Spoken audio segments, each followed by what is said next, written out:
More insight into the burgeoning beer economy. Let's bring in Stephen Beaumont in Toronto, Canada. He's author of the book, We'll Travel for Beer. Stephen, you know, it's interesting. I heard an interview with the owner of Sierra Nevada Beer out in Chico, California, and he said he started making beer in his house and then decided he was going to go into business, went for a loan and said, I'm going to create craft beer. And the guy was like, what's that? And now he says there's like thousands of craft beer out there. Is China going through kind of the same experience that we saw here in the United States years ago? Absolutely, Mike. This is exactly what China is doing. It's doing it at a more accelerated pace, though. So where the U.S. took from, well, Sierra Nevada started in 1977, and here we are in 2019, it took a long time to really kind of get into stride, kicking off. China is doing all of this in a very small, encapsulated piece of time. So you're really looking at a matter of a decade as opposed to 2 or 3 decades. So what are the things, you know, you watch these trends, what should we be watching for? Well, I think you're going to see more Western styles of beer popping up in China. I think you're going to see greater interest from international breweries in the Chinese market.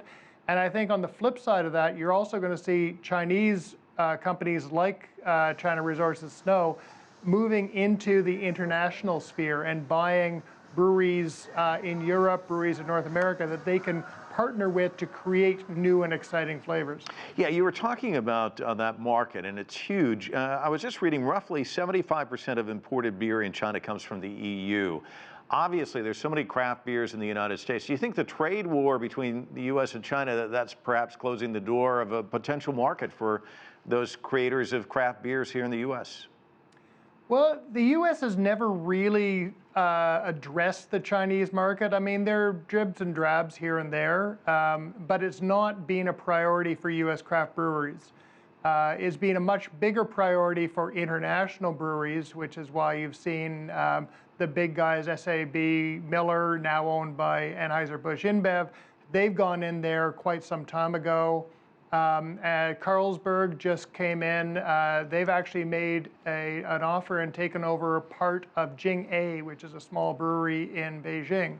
So you're seeing more activity in that regard.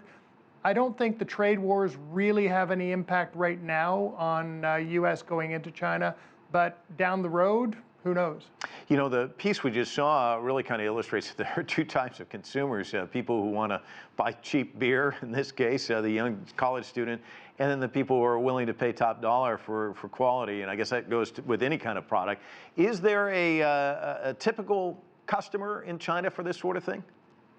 Well, certainly the premium beer customer in China is largely urban-centric.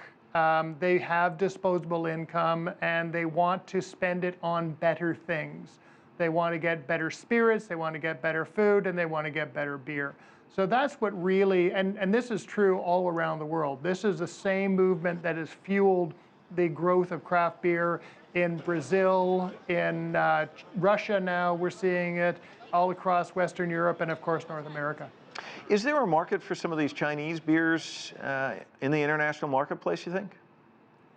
Probably not yet. I think it's going to take some time for China to really develop a beer style that can call its own. And this is a growing international trend. We're actually seeing national styles coming out of places like Mexico, Brazil, Japan. And these are the type of beers that you can export around the world. Because if you make an IPA or a pale ale, well, everyone's doing that. So what's the point of buying a Chinese pale ale when you can buy an American pale ale that's brewed down the street? So you know, that's probably the challenge that they're going to face. Yeah, that's very interesting. Stephen, pleasure talking to you. Thanks so much for joining us. My pleasure. Cheers.